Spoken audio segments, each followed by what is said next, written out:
Welcome to Scandal Water, where the tea is hot and the conversation lively. Your hosts, Candy and Ashley, will discuss a peculiar story somehow related to the entertainment industry. This podcast might not change the world, but it just might satisfy your thirst for an intriguing tale. Oh, it's that time of day. Tune in and hear what the ladies say. It's time to bend your ear when the silver screen appears. Stories about the stage and screen and everything in between. So come on and join the fun. The curtain opens in 3, 2, 1. Hello, Ashley. Hello, Candy. We are about to record probably your all-time favorite episode. I'm making a prediction, making a call in advance. I think it might be. Guys, this is going to be an episode focused on the original Jurassic Park. And we'll put a picture up on our different social media sites, but Ashley... I came prepared. She came prepared. Tell them what you're I wearing. opened the door and I said, I am ready. I am wearing the Jurassic Park logo shirts. Yes, and she was smiling ear to ear. I was. This is, when we have a listener request, this is Ashley requests. This is Ashley. I love it. Everybody, I think, already knows what a loyal fan you are. I think we could call you a super fan for Jurassic Park a little bit. I think Jack is a super fan. Well, okay, yes. Yeah, so yes. I will happily take second super fan. I don't have the broad knowledge that Jack probably does. And if you guys don't know who I'm talking about when I say Jack, when we did the Pot of Tea interview, we found out that one of our friends that we interviewed actually has worked on the Jurassic Park film, and he's a super fan. He got hired by the team, and I had no idea when we started the interview, and it was magnificent. So I think he gets the title of super fan, but I will happily give him that. I will happily take that silver medal. Yes. So I thought I would start by asking you, you could probably talk at length about this. I could, and I'm going to try to keep a tap on it. Well, but give us just 1 or 2 reasons why you think Jurassic Park made such an impression on you. 1 or 2 reasons. Okay. One of the reasons was I saw it when I was at a young, impressionable age. So I was around 13 years old. It came out the summer of 1993. So that's a pretty impressionable age to see something. And I think it has endured for me, the original, more so than all of the sequels and follow-ups, because I think it's something we touched on in Jaws. It was the first, so it was new and novel, but also it is more of a character piece than it is about the dinosaurs to me. Right. So it's about the relationships of the people and the kids. And one of the subplots that is so beautiful in this is Grant's feelings about children. Yes. He starts the film saying that babies smell, he doesn't want a kid, and they annoy him. And when he arrives at the island, the kids obviously hero worship him, and he doesn't want anything to do with them. By the end of the film, they are cuddled up under his arms asleep, and he has made this full transition to a father type figure for these kids. Yes. And that's one of the stories that really touches my heart. I just love the characters. I love their interactions with each other. And there happen to be really awesome dinosaurs and action and adventure. It's just got everything. It's got it all. Yes.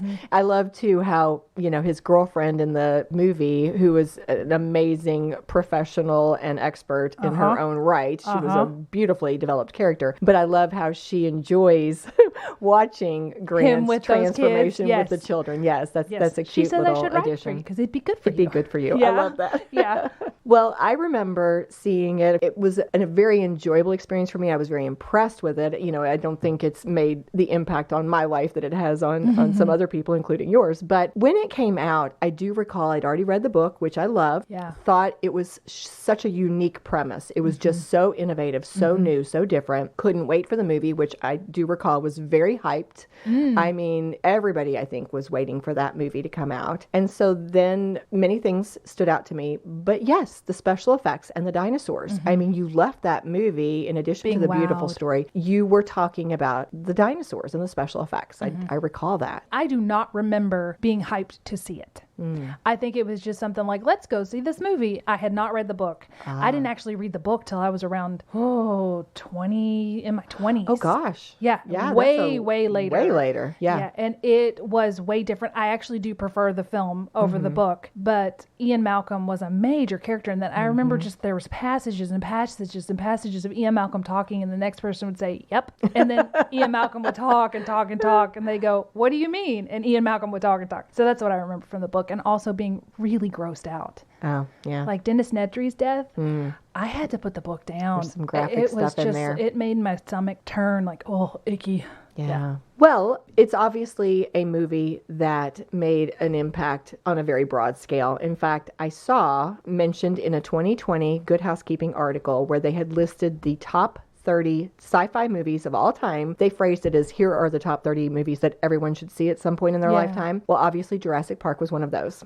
And a quote from that Good Housekeeping article is this: "The first of Steven Spielberg's legendary franchise brings everyone's favorite prehistoric creatures back to life with a clever premise. Scientists have figured out how to recreate dinosaurs using preserved DNA. In an iconic adventure story that has spurred countless more sequel films, Jurassic Park delivers both visual spectacle and exhilarating thrill," and then parenthetical addition says, "not to mention a theme song that has now reached iconic status." Oh, yeah. It's up there with the Jaws theme song. Off the top of your head, can you sing us that theme song?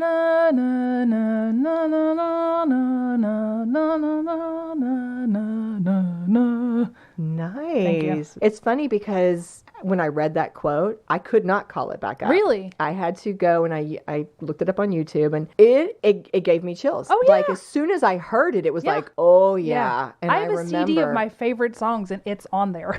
It's as we said in Jaws, song. It's amazing the impact Yes. that a score can have on you. The emotional manipulation, the nostalgia, I mean, all the things. Yeah, it's a great score, again, by John Williams. According to an article in Looper magazine, published just this past January, they said that this whole franchise centered around Jurassic Park is, in their words, a monster. The 5 films have a combined worldwide box office haul of over $5 billion. I do not doubt it. They have at least 30 video games that have been inspired by this franchise, some water rides, a Lego miniseries, even a live show. The water ride is the one at Universal. Yeah. You can do a POV of that. Oh, I haven't done that. Have you done that? Yes. And it's got some kind of 80-foot drop at the end, which is why I'll never ride it, because it like makes you feel like your soul is leaving your body. I'm not interested in that. But yeah. Sounds pretty good, actually. Yeah, you could do it. You could go on that. But it just goes to show how popular, how widespread this has been. I mean, it's been huge.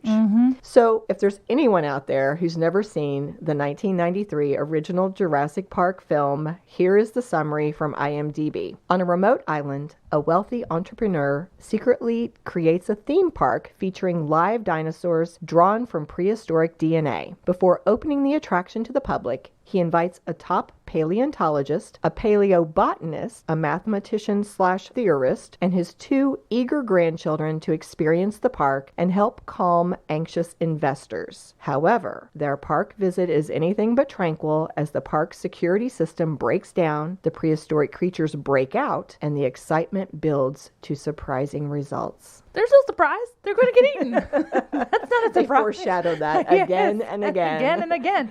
Although if you think about it, if Dennis Nedry hadn't turned off the power and if he hadn't been killed, this probably never would have happened. So true. And it's the storm. It's like the natural storm coming and Dennis getting killed. He would have been able to complete this park had those things not happened. Yeah, he was the catalyst. Yeah, and we know that because of Jurassic World, because they got it up and running. You know. Good point. Dennis Nedry.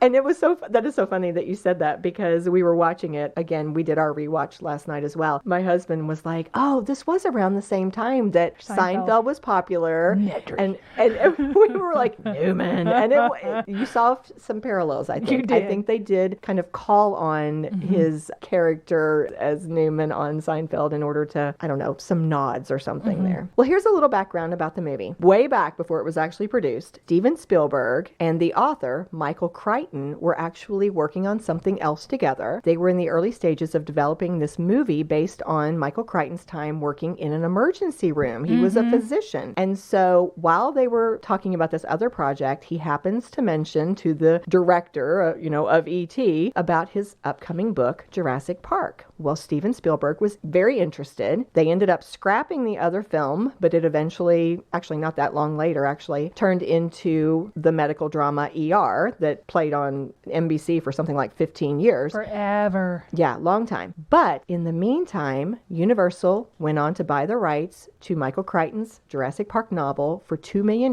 before it was even released. So in 2021, James Cameron revealed in some kind of an interview that he was actually hours away from making a bid trying to be the director for Jurassic Park when he found out he'd already lost out to Spielberg.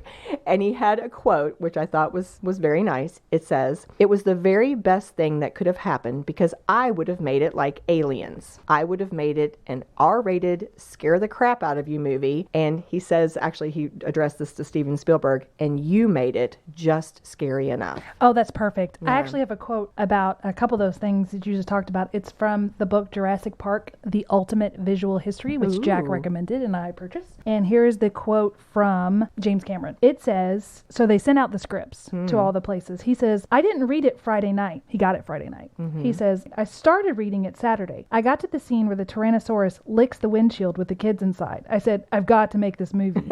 I never even finished the book. I called up and was told Steven just bought it. Crichton was on vacation in Canada when the bidding war broke out. "I was a very popular person in Hollywood for about a day," he commented. I love that. So as far as what you just said about Steven and Crichton, they were actually longtime friends. They had met on the studio lot when they were first getting started in the business. And Steven actually gave Crichton a tour when they were both just not nobodies, but you know what I mean? Like they weren't very well known. Right. And so when they're working together later, Steven says, again, this is from that book, "I just asked him casually, after ER, what are you writing next?" And he says, "I'm almost through with a book I've been working on for a couple of years." And I said, "What's it about?" Michael said, "Well, you know I never tell anybody my stories before they're published." And I said, "Oh, come on, Michael, just give me a clue." He said, "Okay, I'm going to give you a clue, and I'm not going to say anything more. I'm writing a book about dinosaurs and DNA." I leapt to my feet in my office and said, "I want to direct it." Michael said, "Are you crazy based on that?" I said, "That's the greatest logline I've ever heard. Whatever the book's about, I'm committing right now."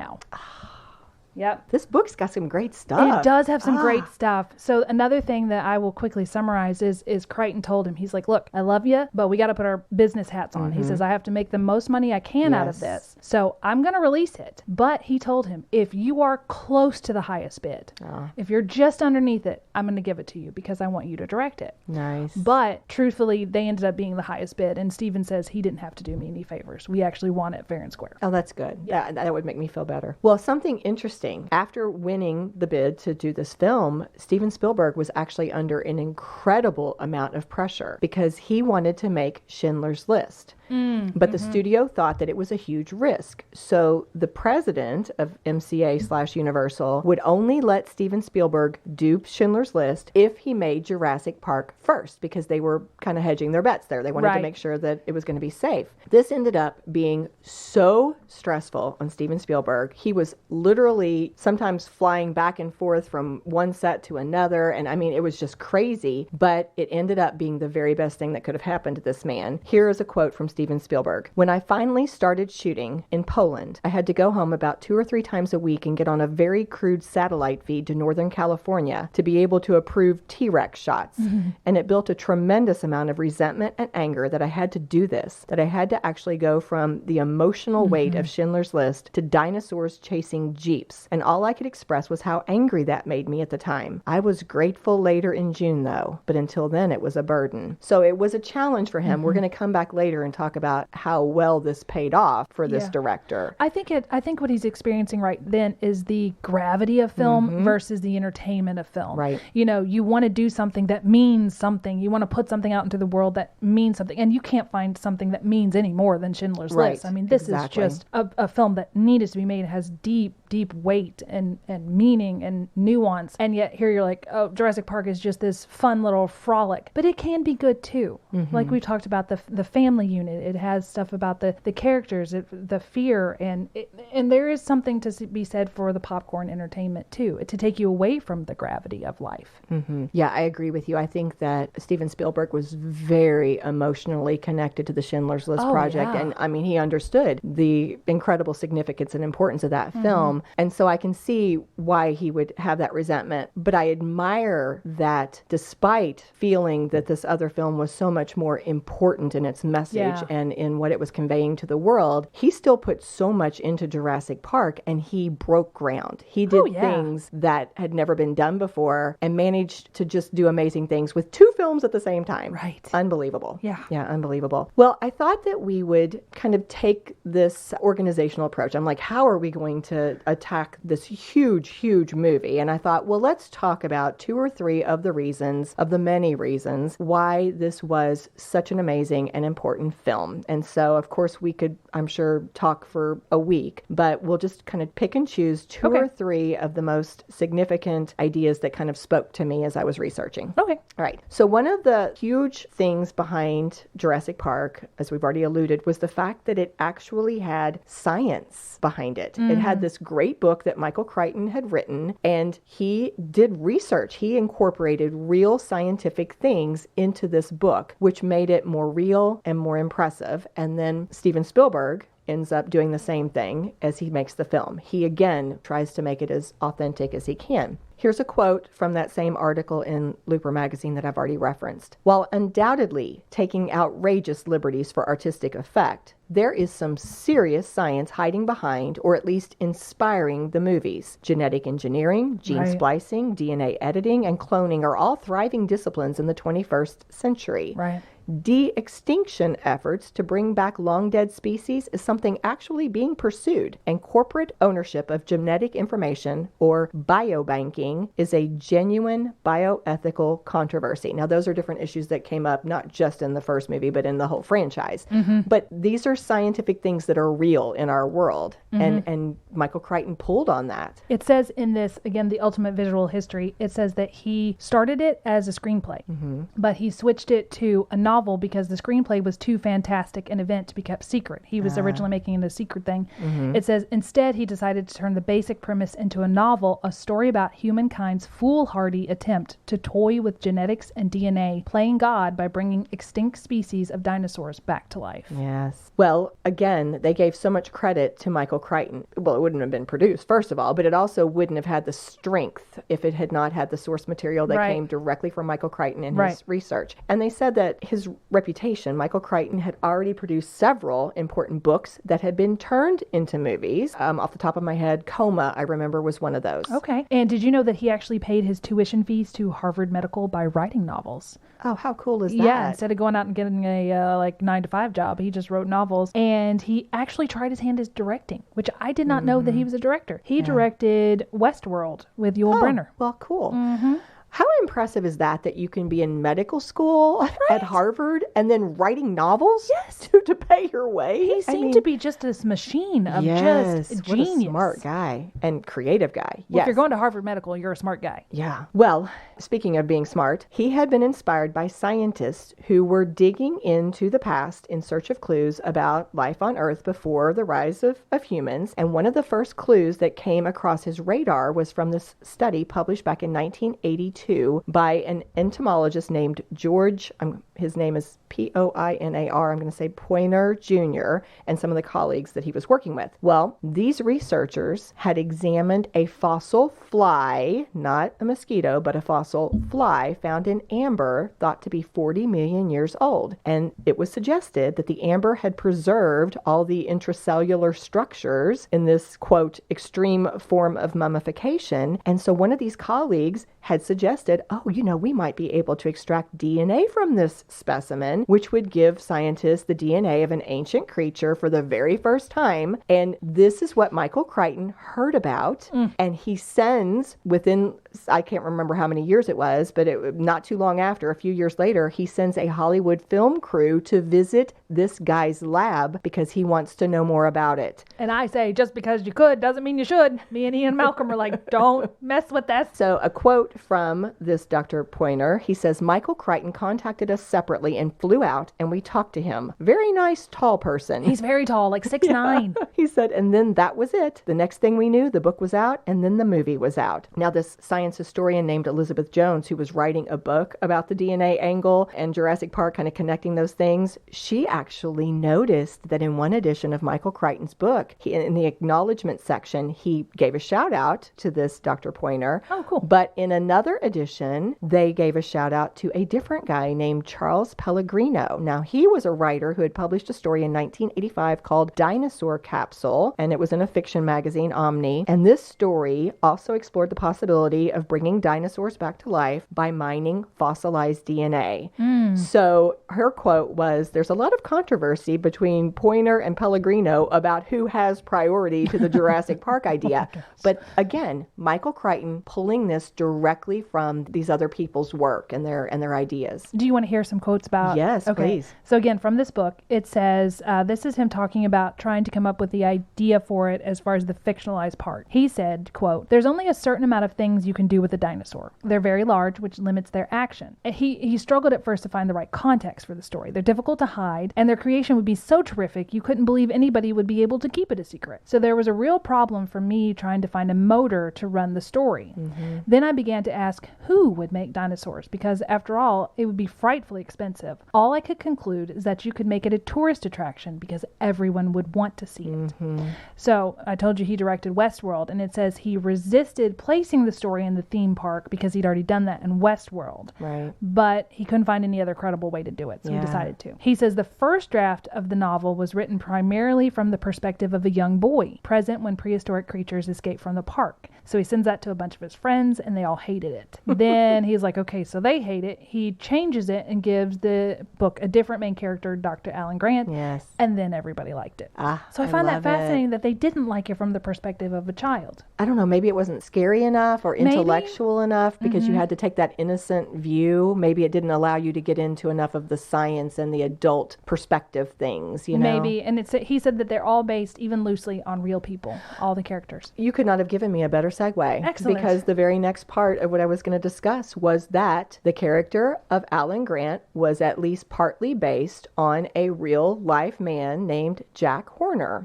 So Jack Horner is a famous paleontologist who also does some teaching in the field. And he came up with a theory that actually shows up in the movie and affected science in general. Jack Horner in this one article explained that before the 1970s, people thought of dinosaurs as being basically like lizards. They were thinking of them as very kind of scaly, think alligators, that type of thing. This alternative theory came out through a paleontologist named John Ostrom, where he said that they might be more related to birds based on studies of dinosaur skeletons. But people just didn't really believe him until supposedly around 1978, when this guy, Jack Horner, found a fossilized nest of baby dinosaurs. He said, quote, "The babies had more than doubled in size after they had hatched from their eggs. It was the first clear evidence that dinosaurs cared for their young and brought food to the babies, which is very bird-like and not like other reptiles. So it was the thing that helped push the whole business over,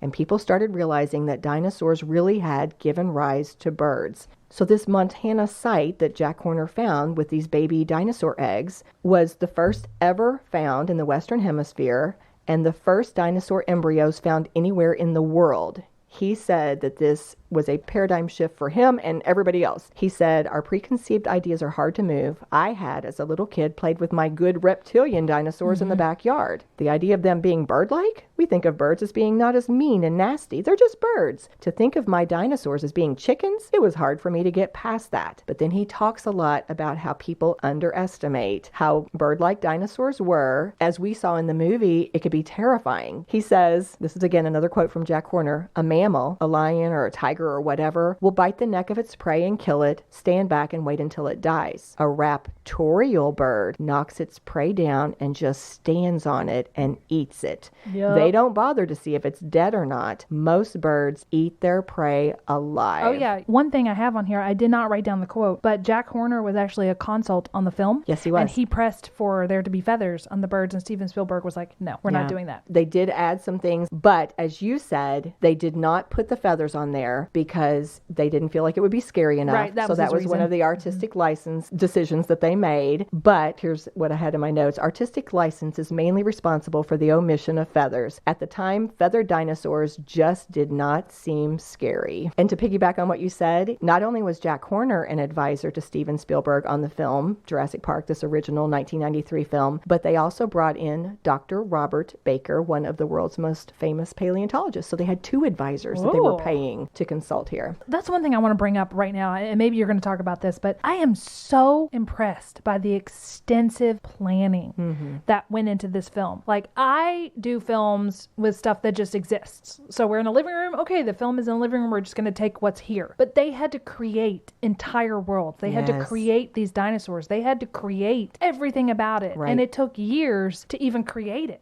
So that just blows me away, the amount of planning and the thought that went behind every single piece of this. Which is probably another reason why it turned out so extraordinarily well. Right. I mean, a 2-hour movie for us, and as you said, the time investment, the money investment, all the artistic investment, so many things. Well, a second reason why this film was so incredible was the casting. Yes. There have been a lot of interviews actually recently because of the new movie that's coming out, Jurassic Park Dominion's coming out. So they've had a lot of sit downs with the original cast, Laura Dern, Sam Neill. They're calling them the legacy cast. Oh, I love it. Yes. The legacy cast. And Jeff Goldblum. And so different interviews that I've seen have had the three of them talking together. And so a comment made, I think by Laura actually, was that they were strangers to each other when they arrived in August of 1992 on the island of Kauai in Hawaii to make this movie. And Jeff Goldblum added, "We hadn't met, never at a party or in passing or anything." And then Sam Neill chimed in and said, "And we met in a hotel that literally had 3 weeks to live. It was destroyed 3 weeks later." Yeah. So one of the points they go on to talk about this, it was during Hurricane Iniki, a Category 4 tropical cyclone that ends up pulverizing the island, and at one point towards the end, stranding the cast and crew, which made them have to like huddle up and then be evacuated. Laura Dern pointed out that partly because of the hurricane, she said that and just their interactions with each other really caused them to become a family. She said, quote, "Steven, producer Kathy Kennedy, I mean, these are family members now through all our lives together, including the amazing Jeff Goldblum and my gorgeous Sam." The amazing Jeff Goldblum. They actually dated for a little bit after the... And got engaged. Did they really? Yes. But it I did thought not there was a work little out. bit of romantic tension when he's doing that, the water droplet on her hand. I thought so too. I was Yes. like, "Sam, what's happening over there?" You with got to these get your two?" woman back. I saw the same thing. Malcolm's moving in. So, to look at some of these casting considerations, during the 30th anniversary screening of Indiana Jones and the Raiders of the Lost Ark in 2011, Steven Spielberg let it slip that Harrison Ford had passed on the role of Dr. Alan Grant. He said, at this point in my life, I'm just not about that. Some other actors who were up for that part, though, were William Hurt, Richard Dreyfuss. I'm telling you, Steven Spielberg He and loves Richard him some Dreyfuss Richard have a Dreyfuss. connection. Yeah. But as you said, ultimately it was Sam Neill, this New Zealander, who got the part. And quick little side note, you've probably seen it in the news as well. Sam Neill talked about how he has taken so much flack over his accent all these years. Why? I think it's delightful. Well, he's, again, a New Zealander, and so he was told at first to do an American accent. Yeah. Now, this is a quote from Sam. He says, Stevens comes up to him halfway through one of the days they've been working and says, "Hey, Sam, you know the accent we were talking about?" I said, "Yeah, I've been working on it for 4 weeks." He said, "Don't worry about it. Just use your own voice." I said, "That's great, Steven. Thank you so much." And then 4 days later, he came up to me and said, "You know that voice you're using now?" I said, "Yeah, my voice?" He said, "Somewhere in between." Oh my gosh. He said, and then this was Sam Neill's last comment, "It's an actor's nightmare." So that's why I get a lot of flack to this day. I don't see, I guess. It didn't bother me at all. It didn't bother, I don't even see when it changes. I don't know. Well, let me say this. There's a lot of goofs in this film. And there's a guy called Crazy Nate, and he's got a YouTube channel. And I wrote down some of the stuff that he points out. And once he points it out, you see You it. do see it. You can't miss it, probably. All of it, yeah. But I don't care. Yeah. I just look past it. Being someone who's made films, not to this level, let's be true. But I just look past it, and I know, like, you all were doing your best, and this was a hard film to make, and I enjoyed it incredibly anyway. difficult and really well done, despite any little glitches that there might be. And some of them are major glitches, but still, it's fine. Okay, we need to hear a few of these. Do you want to know it now?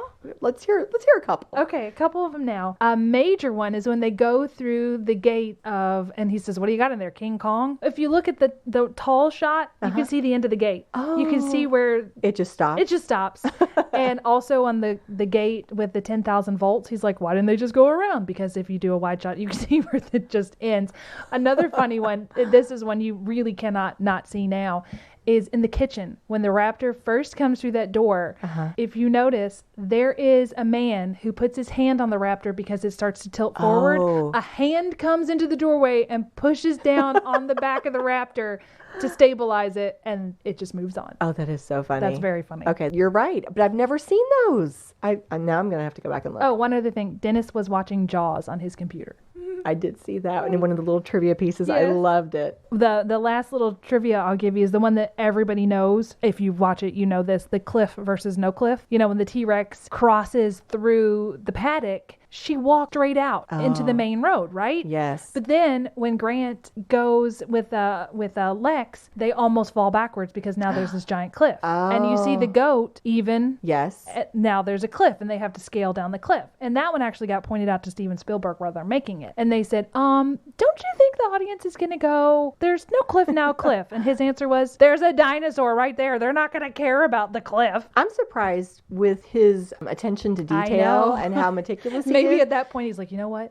I'm over done. here in Poland filming Schindler's List. I can't deal with that now. No, I think they pointed out like while filming, and he says there's a giant dinosaur. Nobody's going to care that it was a cliff and not a cliff. Yeah. And But they I were mean, right. he was going back and forth between That's the true. projects. That's yeah. true. Well, moving on to the character of Ellie Sattler, Laura Dern beat out Gwyneth Paltrow, Helen Hunt, Sandra Bullock, and Robin Wright to get that part. Oh. Yeah, and she revealed in an interview at some point that Nicolas Cage, who she was co-starring in Wild at Heart with, was one of the ones who helped convince her to do it. She had told him that they wanted to put her on the phone with Steven Spielberg about some dinosaur movie, and Nicolas Cage was like, "You're doing a dinosaur movie? Nobody can ever say no to a dinosaur movie. Are you kidding me? It's the dream of my life to do a movie with a dinosaur." And she said he was such an influence on her. Aw, Yeah. that's good. So with Jeff Goldblum, now, and you had already referenced this, he played Ian Malcolm, and that character changed a lot. Yes, it did. From the book version to the movie version, and Yes. I adore him in the I movie do too. version. I do did not too.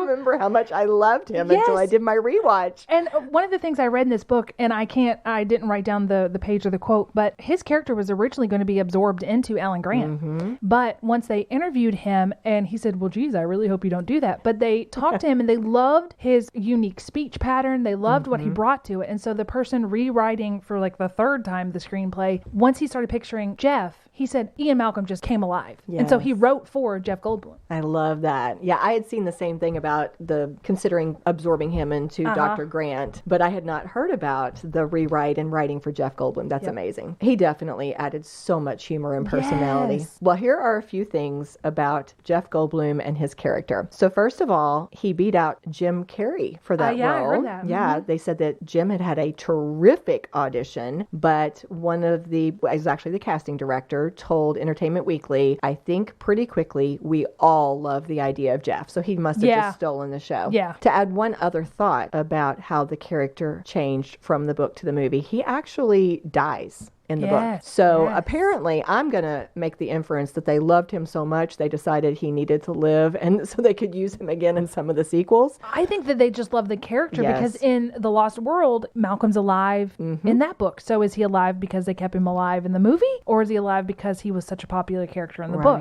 Right. I don't know.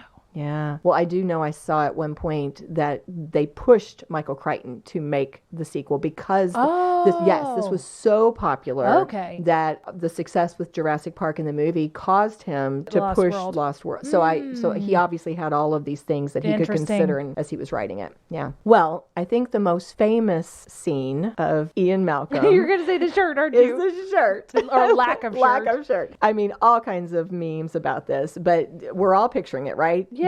Jeff Goldblum as Ian Malcolm. He's reclining there. His shirt is wide open after being injured by the T-Rex. I think I even wrote in my notes when I rewatched it, like, Jeff, why? Why is your shirt even open? How is this helping you? He has a few comments about it. Okay, tell me. Yes. So remember, his leg is broken. Yes. There is no reason for his shirt to be open. And so Jeff Goldblum, everybody's asked him about this, I'm sure, again and again over the years. So here are a few quotes. He says, "It wasn't in the script. It had nothing to do with my character. It had nothing to do with the movie. I don't know. It just happened somehow." I'll give you another quote from him in just a second, but first I need to tell you this. Did you see back in 2018 that they built a statue in London that is him? No. Yes, laying out, exactly recreating that pose, staring seductively from the banks of the River Thames across the Tower Bridge, and they erected it at Pottersfield Park. It was done by the subscription service Now TV to celebrate the 25th anniversary of Steven Spielberg's 1993 movie. Well, at least there was a reason. It was 25 feet tall, weighed over 330 pounds, took 6 weeks to produce, 250 hours to make, and it was just there for like a short time. Okay, so it's not still there. No, it's gone. Okay.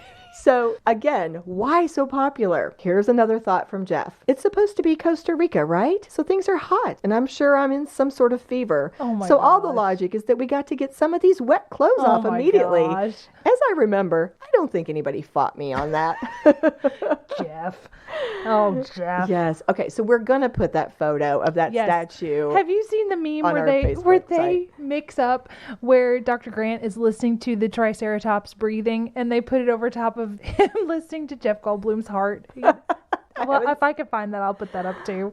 It's ridiculous. I love it. Okay, so let's talk about the character that you relate the most to, I think. Lex. Yes. One of the first people considered for the role was Christina Ricci. Oh. But they did not go that way. I think I've heard you tell me just in personal conversation that you've thought it was because they were going for somebody not very well known and maybe she was already... Oh, maybe. I don't remember knowing about Christina, but I may have. What I learned in the visual history book is that the little boy that played Tim tried out for Hook, and he did not get that role. And Steven said, "Don't worry, I got something else for you." So because he was so small for his age, they actually swapped it and made it an older sister and made Tim the younger brother, because it was supposed to be the other way around. And I think she just screamed the best. Yes, I actually have that quote. It said that Ariana Richards won the part because, here's the quote, "I was called into a casting office and they just wanted me to scream. I heard later on that Steven had watched a few girls on tape that day and I was the only one who ended up waking his sleeping wife off the couch, and she came running through the hallway to see if the kids were all right." There you go. So that's how she got the part. She's an excellent screamer too. Yeah. That one, especially that one where the T-Rex does his foot in the mud and she turns her head to the side and she's like, That was good. Yes, she looks stricken better than any child actor I've seen, except maybe Millie Bobby Brown. Yeah. She's stricken very well. Yeah, she is. She was really good. And, I saw what you shared about Joseph Mazzella, who got the part of Tim, that because he didn't get cast in Hook, Steven Spielberg had promised him, he said, you're too young for this one, but he promised to get him in another movie. And Joseph had commented like, wow, yeah, if you're going to get put in another consolation movie, prize, here's this is the a one great to get. one. Yes, exactly. So we've kind of hit on the main characters. Have you been seeing in the news, just like in the last week or two, as the three main leads, used to call them the legacy characters, as they've been doing these interviews, have you seen all the traffic, I guess, about the age controversy? Yes. Now, this book says she was 25. The book that I've referenced, she was 23. She was 23. So I got to give a shout out to my cousin Lauren, who made the funniest joke. She said, "That's the most unbelievable part of this whole film, not the dinosaurs, the fact that the 23-year-old was already an accomplished paleobotanist."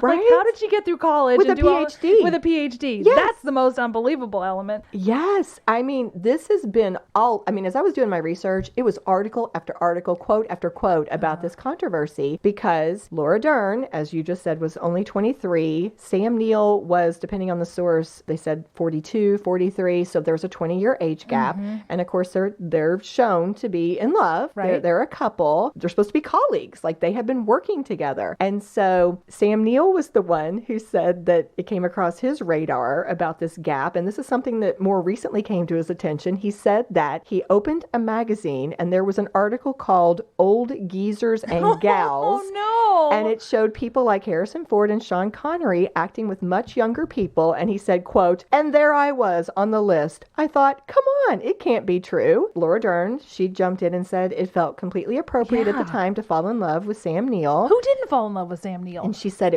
quote, "And it was only now, when we returned in a moment of cultural awareness about the patriarchy, that I was like, wow, we're not the same age." Yeah, I completely thought they were the same age. Kirk and I were talking about it last night as we were doing the rewatch, and we both agreed. I mean, she's beautiful. She looks amazing, but she did not look 23. No. Like, I never thought anything about it. That girl is like, looks 30, 35, looks accomplished, and nothing negative about it. She just looks not 23. Like, Yeah. I didn't think a thing about it. It's like, it doesn't bother me. Well, and then she and Jeff got together, and he's between 14 to 15 years older than she is. They were dating by 1995. Yeah. And the movie came out in 1993. Yeah. So, yeah, not a big deal. Well, before we move on to another reason behind the success of Jurassic Park, should we take a little break? Let's do it. It's time for our June giveaway. For a chance to win your very own Scandal Water t-shirt, simply visit our Scandal Water Podcast Facebook page and share the post labeled June Giveaway. The winner will be announced on June 30th. Cheers! And we are back to discuss another reason behind the success of Jurassic Park, which is obviously the dinosaurs and the special effects. That same article that I've referenced a couple times already, the Looper article from January of 2022, had this quote: "There are plenty of explanations for the phenomenal success of the original movie. There's Spielberg, of course, delivering his first monster movie since Jaws, a magnificent score from frequent Spielberg collaborator John Williams, groundbreaking CGI effects that still blow people away almost 30 years later, and, well, it is dinosaurs after all, tapping into something primal in all of us. Something everybody remembers being obsessed with at some point in their childhood." Yep. So Jurassic Park has been called one of the most influential movies ever in terms of special effects. In one of the articles I was reading, they kind of explored that question. Why? Why has it held up so well? Thinking about the fact that these special effects were done in 1993. And we're going to talk about 2 or 3 different reasons, but the first one, I think, is something that we've talked about before. I know we have, with Jaws. The fact that in some cases it's held up well because they refrained from showing us the dinosaurs. Right. They used all those suspense techniques to make us anticipate, to make us worried about, what is it going to be like, to build up the anticipation and the fear. Right. And that was actually one of the reasons why they think that it's held up so well. I have another quote here from the book I keep referencing. Spielberg wasn't convinced that visual effects were advanced enough to realize Jurassic Park. Instead, he had other ideas, remembered Kathleen Kennedy. "Steven turned to me and very simply said, 'I want full-size dinosaurs on the set, and I want them to be able to run.' Not even Spielberg's past experiences on Jaws, which we talked about at length, a production marred by a mechanical shark that repeatedly malfunctioned, deterred him." Steven said, "I tried very hard not to let evolving technology or devolving technology on Jaws stop me from considering mechanical dinosaurs," he says. "When I was thinking about full-size dinosaurs, the one saving grace was, well, we weren't going to be in the ocean. We were going to be on dry land, and maybe that would give us a leg up." Kennedy wasn't about to argue. "I just turned around and said, 'Great, all right, let me see what I can do.'" So they actually only had 14 to 15 minutes of dinosaur visual effects in the entire movie. They did it 2 different ways. Of those 14 to 15 minutes of dinosaurs, it was either through computer CGI, which was groundbreaking at that time. We're going to talk about that in a second, or through the animatronics, which were also amazing. And that's where those mechanical dinosaurs that you're talking about came in. So an article for Business Insider talked about the special effects in Jurassic Park. Here's a quote from that. "While computer animation was used in Star Wars and Tron and in title sequences like 1978's Superman, it wasn't until Terminator 2 in 1991 and Steven Spielberg's Jurassic Park 1993 that a movie used lots of computer-generated imagery or CGI and mixed it with live action." So this was the first ever film to incorporate both CGI and animatronics into a live action movie. And that's part of why the finished film was critically acclaimed for being so innovative with both. Yes. And that actually led to an ad lib that they added into the script. When they saw the CGI dinosaurs, the people working on the puppetry said, I think we're out of a job. So when they're walking up the stairs, you'll notice that when Grant and Malcolm see that, he says, I think we're out of a job. And Ian Malcolm says, don't you mean extinct? So that led to the puppetry versus CGI is what led to that little exchange. I love that. So again, this is where I'm going to pause and say, this is what impresses me, to think about what Spielberg was doing with Schindler's List and still going, you know what, let's do both animatronics and CGI over here with Jurassic Park. I mean, it's just amazing to me. So I read this whole article that did a how-to, like it was the how-to behind the CGI animation of Jurassic Park, and it was unbelievable. This was a very complicated thing. I'm being very superficial in my coverage here, but one of the examples of where they used CGI was the scene where the T-Rex is chasing the Jeep. And this Business Insider article described this process that went from taking initial drawings, having to load them into a computer, using software to figure out joint placement, rigging up this thing called wireframes that they used in the computer to give the dinosaur structure, then another program to add the skin, then massive graphic computers where they had to try to combine all the separate images together, then this whole process called compositing to put the dinosaur in a scene that involves live action scenes with actors and background and foreground imagery, all those things. And then finally, when you get that right and check it, then having to put the scene into a film. Yeah. This was such a complicated process. It was a really interesting article, but the title of the article was How 4 Minutes of CGI Dinosaurs in Jurassic Park Took a Year to Make. I don't doubt it. So this is why it was so groundbreaking. Yeah. And it was amazing. As I did the rewatch last night, I watched that scene, and of course I could see the CGI, but I was also impressed thinking of what it took to do the however many minutes that little scene was. Yeah.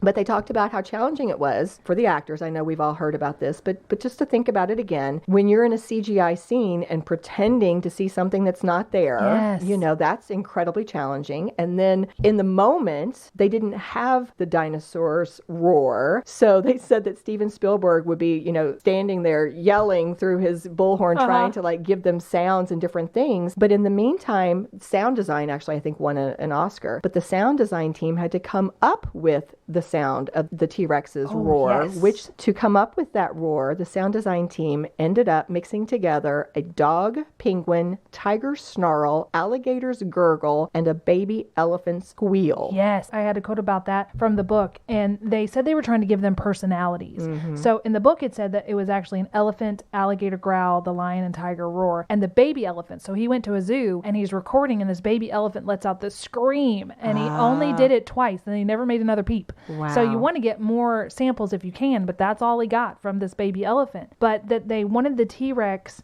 to have this personality of, it is single-minded. I am the king. I will find you. So the sniffing and breathing was really important. And they used a whale's breathing through the blowholes for the sniffing and breathing. And the baby elephant scream was that final touch. Now the raptors were more about the personality, like they had cleverness and deep thoughts and things like that. And I didn't get to write down what those noises were, but I was fascinated by the T-Rex. Me too. Yes. One last thought about CGI before we move to the animatronics was that, again, these articles gave credit to Steven Spielberg and this team that worked on Jurassic Park for pioneering this technology that ended up taking off. People realized that you could bring to life on screen nearly anything, from monsters to aliens to people who passed away a long time ago. You know, they started using this CGI for all kinds of stuff. The other technology that we've already mentioned was these animatronic dinosaurs. And for that, Steven Spielberg brought on board the legendary Stan Winston.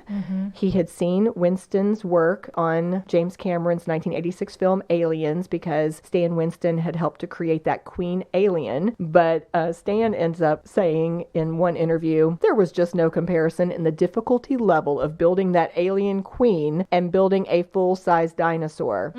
Yeah, the T-Rex, when it was finished, weighed 9,000 to 12,000 pounds. And along with some of the other animatronic dinosaurs, it said in this one article that it took up to 20 puppeteers to control them. Again, to make them, they had to start with conceptual drawings. They had to build the metal skeletons that were powered by hydraulics and electric motors. Then they sculpted full-size dinosaurs with clay, molded, the sculpture, and had to use foam latex skin for the robot. The latex skin was fitted over the animatronics. Then they painted it. And I mean, it was this whole process. I have a quote for you from that book. It says, 9 artists labored for 16 weeks to complete the T-Rex using scaffolding to access the enormous creature's higher areas. The T-Rex was so big, it was as if each artist was working in their own little island, says Mahan, who was responsible for ensuring the artist gave the sculpted skin a consistent look. We developed all sorts of techniques working with this clay that are the standards in the industry now, adds Rosengrant. By thinning out the clay into a slurry mixture, we were able to paint on small dots and texture to the sculpture, which had never been done before, achieving another layer of detail.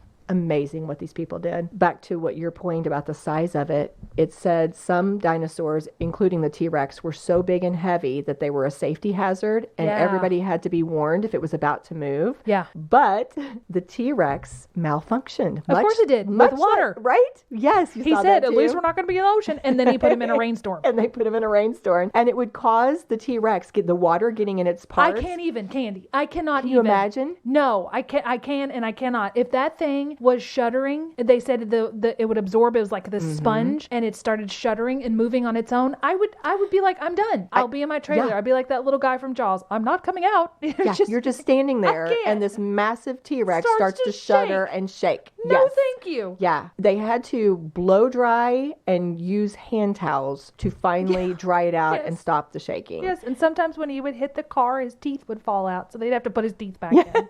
There was a picture I saw of one of the teeth missing because it had come down on the car. That's awesome. Oh, and also, FYI, that little plexiglass was not supposed to break. Oh, really? I mean, it was supposed to cave in. Come loose.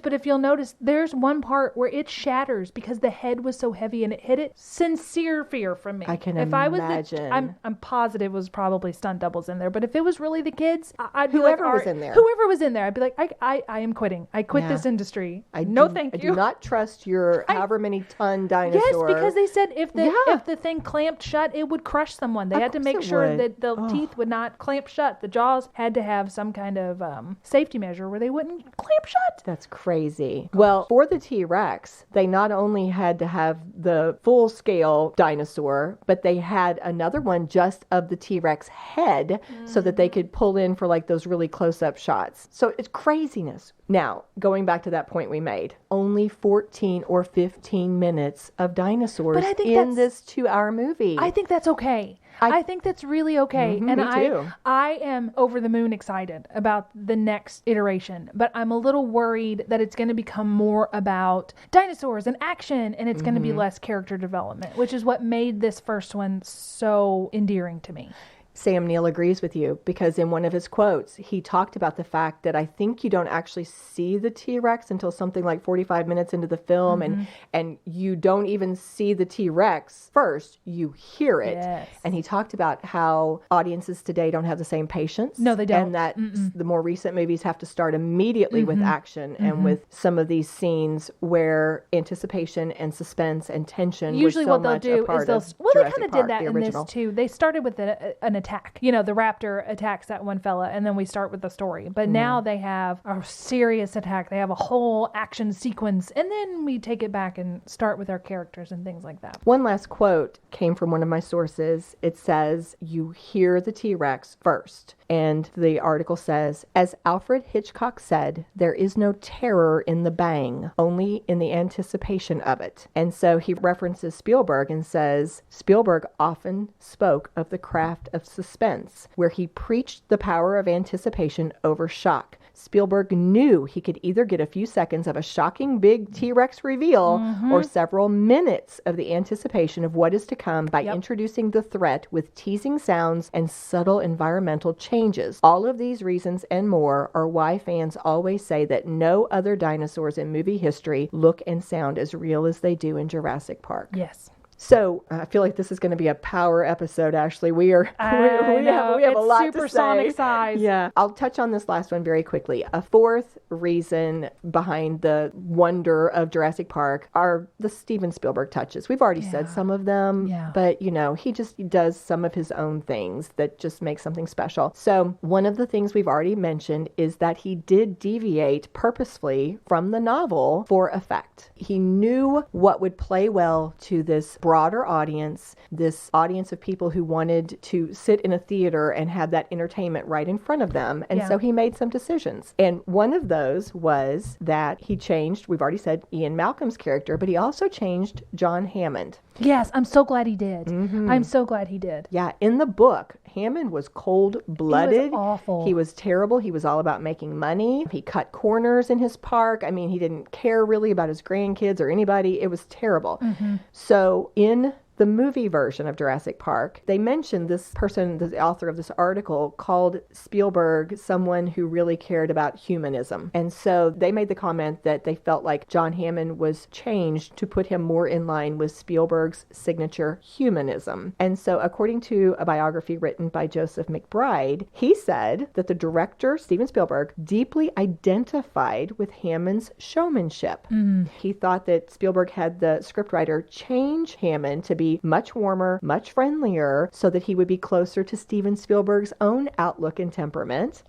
And so part of it was the intentional casting of Richard Attenborough, who brought that grandfatherly, he brought him out of demeanor. retirement, acting retirement. But was also a director himself. Yes, I thought this was really nice. He was working on, I think it was Chaplin with Robert Downey Jr. He was working on post-production, Richard Attenborough was. So he needed to be in London to do the music and the dubbing, and Spielberg said, I'm going to put it in your contract that we will work around. Tell us when you need to be back in London and we will work around it. And he was like, how kind is that? I want to give you this one quote talking about the screenplay. This is kind of backing it up a little. This absolutely fascinated me as someone who has written things to have this kind of do what you want with it. So Crichton had the first dibs at writing the screenplay, and he did it, and it was okay, but it still wasn't what Steven was looking for. And it says, when Crichton turned in his draft, Spielberg recognized its strengths, but was also aware it needed work, as most first drafts do. I always knew Michael was a good screenwriter because all his books are like movies, Spielberg says. And I just wanted to push it a bit further. And Michael was happy to say, I've taken my best shot. I'm kind of written out on the screenplay front. I have another book I want to write, so you can do anything you want with it. I mean, hello. Wow. What trust is it? Yes. To say, I'm done. I've written my dinosaur stuff. I'm done. Do whatever you want with it. Make it whatever you think it needs to be. As a person who's written, I cannot imagine relinquishing that kind of control. That is incredible trust. That makes me think about what you said about how far back their relationship went and how close they were. And also seeing Steven Spielberg's work. I think if you see what he produces, that helps to... That would help the trust. Yeah. Well, going back to John Hammond just briefly, they said that in the movie, he ends up being far more concerned about his grandkids. He also views the park as more an act of philanthropy. It's kind of a gift to the world rather than just something that makes him money. And then at the end, it's very different because he kind of basically denounces the park along with everybody else. And in this article, they phrase it that he is left as a chastened humanitarian rather than a callous capitalist. Right, because Grant says, after much thought, I've decided not to endorse your park. And he says, so have I. Yeah. And he lives because in the book, he is killed. Like in fact, yes, and he's kind of a grisly little death. Yeah, very creepy. Ew. But they didn't want that to go to waste, so they ended up giving that death that happens in the book to a different character in Lost World. They killed somebody else the same way that he was supposed to have died. Super gross. Now, here's one other thing I'll bring out in terms of that Steven Spielberg touch. They changed the final scene. This is a quote from one of the sources talking about how Steven was shuffling, the two different projects were going back and forth. He says, as you can imagine, shooting Schindler's List and Jurassic Park at the same time, rolling from one physical production into another was exhausting. Spielberg had to have Jurassic Park perfectly mapped out for this to work. But when it came to the end of the movie, he wasn't so sure he liked what was in the screenplay. Okay, so what happened was, in the original version, they had the velociraptors chasing the leads, and they were defeated by Grant, Dr. Grant, who was in a crane. And Dr. Grant was supposed to knock a dinosaur skeleton into them, and then John Hammond would use a shotgun to get rid of the rest. Okay, they even even have the storyboards in the DVD extras for the film. Very cool. But they said when Spielberg came in, and to try to set up for the shooting of that scene, it didn't feel right to him. And he was convinced that it wasn't going to work. A quote from the assistant director, John Kretschmer, during their 25th anniversary Q&A was, Steven came to us when we were in the middle of the sequence and said, I think we have to bring the T-Rex back. The audience is going to want to see the T-Rex. And that caused them to have to scramble and change everything at the last minute. This assistant director said that their special effects genius, Michael Lantieri, had to rig the physical effects for this new ending in something like 24 hours. It was totally off the cuff. And Steven Spielberg took it upon himself to go find the actors and kind of reset everything. Here's how it's going to work now. Let's set all the new marks. And then what resulted was what we see today. I like it. Which, by the way, they also had to they had to do CGI because they have now, the ending that you see now has a mostly CGI dinosaur saving Grant and the others as they exit the park. They still have the skeleton fall, but they say this time it's part of their escape. Yes.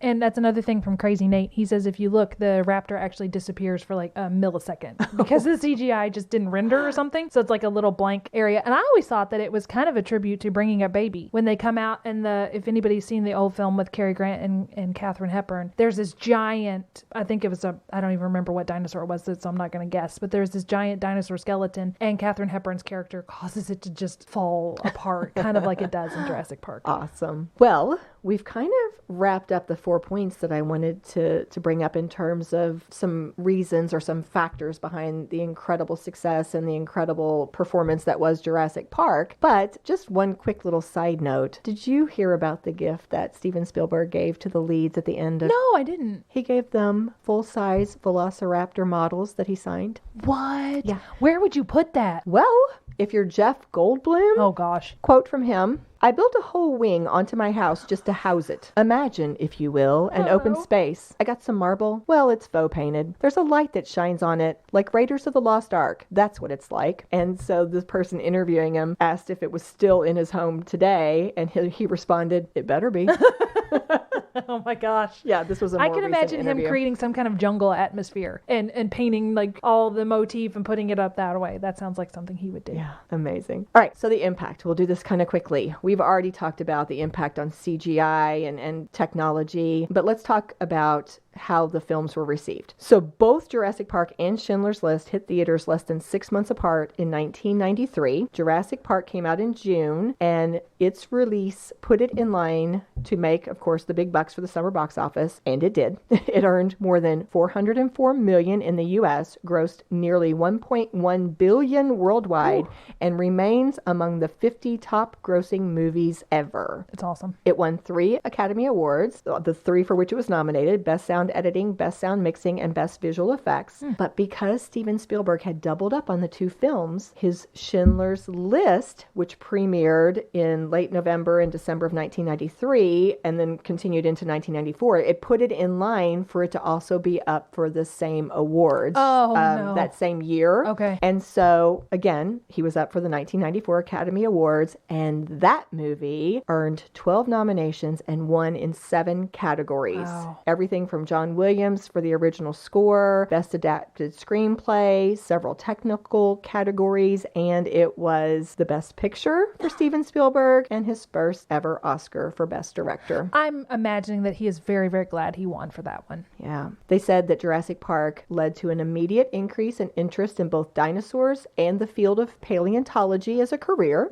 And Laura Dern has talked about how she felt that her role has had a great impact on girls, and they're going into some of the science and technology careers. She said, quote, now generations of kids or families connect to these characters. For me, to have women who have been inspired by Ellie Sattler, that's an amazing feeling. It is great because she's not just his girlfriend. You know, she's got so much agency and she does so much adventurous, brave, wonderful things. She even is the one that goes into the danger. She walks headfirst into the danger. Yeah, I love that because she's not only not just a girl girlfriend, like that's kind of the side thing. Yeah. Like she It's is not the focus. No, she is a character who is there to move that plot forward and to help save people in this situation. She compared herself, in terms of kind of older movies that had strong females, she compared herself to Sigourney Weaver's Ripley role in the Alien franchise. You know, and she felt like both of these two characters have kind of had a role in changing things for how women were portrayed, especially in terms of action heroes. And a final quote from Laura Dern: "It's really moving. A lot of women in tech and science point to a similarity between Ellie's heroism and women in their field."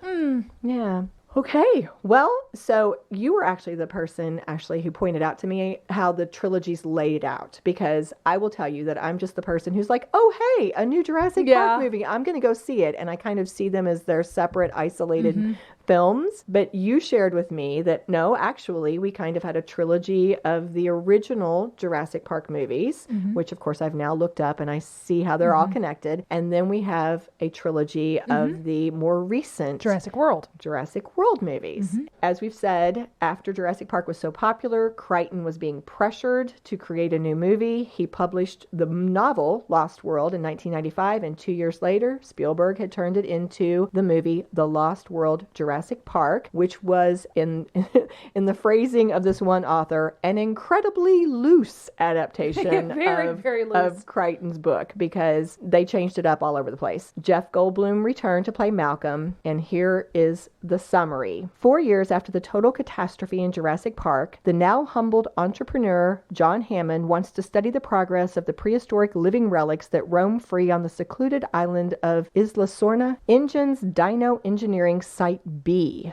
Reluctantly, Dr. Ian Malcolm joins the expedition in the reptile-infested locale, along with his paleontologist girlfriend Sarah Harding, the documentarian Nick Van Owen, and the tech expert Eddie Carr. Unbeknownst to them, Hammond's nephew Peter is hell-bent on capturing a wide array of primeval species for his San Diego prehistoric zoo. However, who can harness the raw strength of the ultimate apex predator, the T-Rex? Yeah. Although, was that the book summary? That was from IMDb. Okay, so that was the film's. He was, what does it say, regretfully or something? He joined it regretfully? Reluctantly. Reluctantly. He was reluctant, but it wasn't with Sarah Harding. He went because Sarah was already there. Ooh. That's why he made the choice to go, because she had already pieced out and gone over there and not told him. So he went to rescue her. Nice. Okay, thank you for that clarification, because sometimes summaries could have errors. So after that movie, the final movie in that trilogy was 2001's Jurassic Park 3. In this one, we see the return of Alan Grant, who is hired by a wealthy couple to organize a flying tour over Isla Sorna in exchange for funding his paleontology research, because money had dried up after the advent of cloned dinosaurs. But unfortunately for Dr. Grant, the trip wasn't actually a simple flyover, but rather a rescue mission for the couple's son, who had become lost on the island. The couple's son and her boyfriend, I believe. Ooh. I think they were estranged, and this was... I haven't seen that one in a long time, but I think that they were romantically involved. They did some kind of parasailing over the island, and the parasail, he died, but the little boy lived. They didn't know that at the time. But you're bringing memories back as you tell me these things. Okay, well, for the second trilogy, Jurassic World came out in 2015, starring Bryce Dallas Howard and Chris Pratt, and it takes place 22 years after the events of Jurassic Park. Isla Nublar now features a park that is open for business. It also boasts hybrid dinosaurs, those that have been created with the genes of multiple species, which of course is a bad thing. And very bad thing. Like clockwork, power goes out in the park and it becomes another disaster. And they said at the end, it's okay to give spoilers from 2015, I would think so, I'm assuming. At the end, we see Dr. Henry Wu escaping Jurassic World with DNA samples and dinosaur embryos intact. And of course, we now know that he's going to be more villainous and he's going to be coming back. In Jurassic Park Fallen Kingdom, which came out in 2018, we have this summary from IMDb. 3 years after the Jurassic World theme park was closed down, Owen and Claire returned to Isla Nublar to save the dinosaurs when they learn that a once dormant volcano on the island is active and is threatening to extinguish all life there. Along the way, Owen sets out to find Blue, his lead raptor, and discovers a conspiracy that could disrupt the natural order of the entire planet. Life has found a way again. Ooh. And next week, we get to interview Jack, who's been referenced several times, our friend that we met through that Pot of Jack Tea and interview. Emma will be back. We're going to be talking about the final movie in that trilogy. He's going to give us some of the behind the scenes His info NDA will be expired. But Jurassic World Dominion is the movie that we will be discussing. And the very brief summary on IMDb was 4 years after the destruction of Isla Nublar, dinosaurs now live and hunt alongside humans all over the world. This fragile balance will reshape the world and determine once and for all whether human beings are to remain the apex predators on a planet they now share with history's most fearsome creatures in a new era. And the big news, of course, is, as we've already alluded, the 3 original leads for the first time ever will all return to be in this movie alongside Bryce Dallas Howard and Chris Pratt. And so this is supposed to close the circle and also just kill the box office, you know, because they're expecting just record-breaking sales. And they asked on the Today Show, Savannah Guthrie asked Chris Pratt, is this Jurassic World Dominion really the end? And Chris Pratt's response was, I really do think it's the end. Yeah. You got the legacy cast back. Sam Neill, Laura Dern, Jeff Goldblum, plus the cast of Jurassic World. All our storylines converging in a way that is very much a finale. 30 years in the making. This is the 6th Jurassic film, and it's the end of this franchise. But I think it's not going to be the end of the dinosaur movies. I think they'll go into like the Cretaceous period or something else. I think it'll be the end of their stories, and they will move on with a different cast and different. Because my goodness, why in the world would you stop? You wouldn't. You would not. No. But it will bring this to a close. Yes. Yeah. This story will come to a close. Armchair Psychologist. Okay, well, we have covered a lot of fascinating information about Jurassic Park. For our armchair, though, I'm sure there are some things we did not hit upon that you would like to discuss. So I'm just going to open it up. What else would you like to talk about, Ashley? Oh, my goodness. Well, how about I just go through my notes of when I rewatch the film? Okay. That tends to be where my fandom is, just with the film in particular. So I'm just going to they're going to be a few of my thoughts while I was rewatching, if that's okay. That is perfectly great. Okay. I kind of talked about the opening of Jaws, how you first heard the music. That's also what happens in Jurassic Park. There's a thump of a music and the titles, and the thump is in sync with the titles coming up. And I just love that as an editor. I love that little detail. It really brings you in right away. The font choice, the jungle noises, you're there. Yeah. I said, Muldoon is just amazing. I love his clothing, the lighting, the fog of that opening scene, the introduction to danger. You just have it all in the first few minutes. You're supposed to, when you write something, get straight to the danger, and they did it. Yeah. This is just a little my observation. Brian and I have talked about it. The fall by Gennaro, when he's walking through and he slips and falls, that had to be accidental, and they just kept it in the film because it worked so real. Yeah, it was so real. Yes. Humanizing these characters. Yes. And I loved how they let Gennaro, and I don't remember the name of the other character who was in the mine, but they let them tell us their backstory. We find out the backstory about Alan, Ellie, and Hammond with the lawyer. We know that Hammond's with his daughter because she's getting a divorce. We find out who Alan and Ellie are. It's just all right very there. Natural. Yeah, very natural without them having to say. Exposition, very interwoven so flawlessly. Yeah, and I talked about this at the top of the episode, but what I really love is Alan Grant's arc with the children. He goes from, let's say it, emotionally and mentally abusing that child, where he talks about that you are alive when they start to eat you. And this little kid's like, okay, have some respect. Okay, I got it. And then he talks about them being noisy, messy, expensive, and they smell, to being the primary caregiver to Lex and Tim and saying, I'm not going to leave you. When she says, he left us. He says, but that's not what I'm going to do. Right. And he doesn't even want to hold Lex's hand. Yes. When he doesn't want to ride in the car with Tim, she holds his hand and he lets go of it. I mean, that's huge for me. I made the note, everybody has a price. They're like, we can't make it to your island. We can't make it to your island. I'm going to fund your dig for further 3 years. They're like, when do we leave? So everybody has a price. And the humor. There's so many places where they have that wonderful humor They in there. do. The whipped topping on the pie where Nedry takes the shaving cream and then puts it on the pie for the other person. That's one of those little Spielberg touches. One thing that Gennaro says is one of the mistakes. He says his line backwards. He says in in 24 hours, meaning the investors, if they're not convinced, I'm not convinced. How in 24 hours would the investors be convinced? Because Gennaro's the representative. It should be in 24 hours. If I'm not convinced, they're not convinced. He says it backwards. That's interesting. And my favorite scene is when they see that beautiful Brachiosaurus. And just think about it. They are looking at nothing. Right. And they are acting their little hearts out. Yes, I thought about that too because of all the reading about the CGI. And as I'm watching it, I'm like, look at them and the amazing wonder they are conveying, tearing up. I mean, almost like, emotion as they're just staring off into nothingness. And I remember a long time ago, I heard the trivia that there's this one scene where they are walking and they look up at the Brachiosaur and it's this, they're so far on the ground that I think Steven had to lay on the ground with a handheld camera, the perspective that he was wanting, where they would later put that dinosaur. The Dino DNA segment, Exposition Junction. It's just like Dino DNA. Okay, this is the scene where you can go to the bathroom.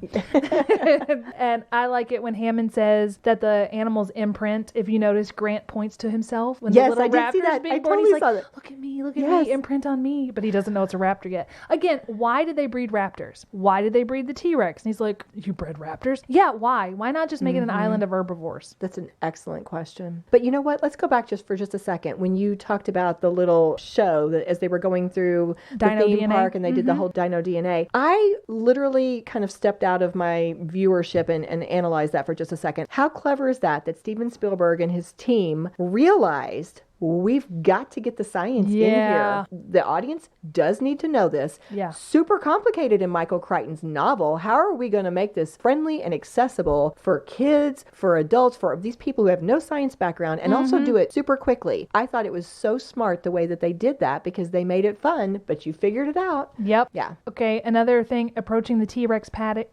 That location is so lush. And we talked about it with Jaws. These places that they film are part of the character of this film. When Ellie Sattler says, dinosaurs eat man, woman inherits the earth. If you look at Alan Grant, he turns and looks at her with such an affectionate smile. Aww. Ian looks at her like, hey, but Alan's like, that's my girl. Yeah. That's all you can think he's thinking. And I love Hammond's. So this is, now that you've said that Hammond is kind of based on Steven Spielberg's personality, I love Hammond's quiet hatred of Malcolm.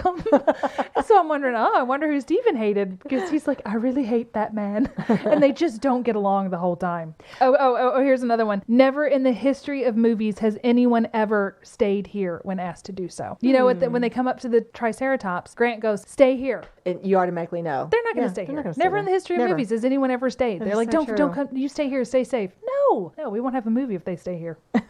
Okay, here's something about the outfits. The outfits, I thought, were so well thought out. Ian wears all black because he thinks it's literally cooler, and even though it's super hot. And they said that in this book that I was quoting from, they said that Ian wanted to add that leather jacket, even though it would be even hotter. And they said no. He said, I take full responsibility for being hot. I'm going to wear it anyway. And he did. Because that was part of his character development. Mm-hmm. Yeah. Ellie is in shorts because in the book, her specific character trait is gorgeous legs, which a little like, but she's talked about how pretty her legs are, so she's in those shorts.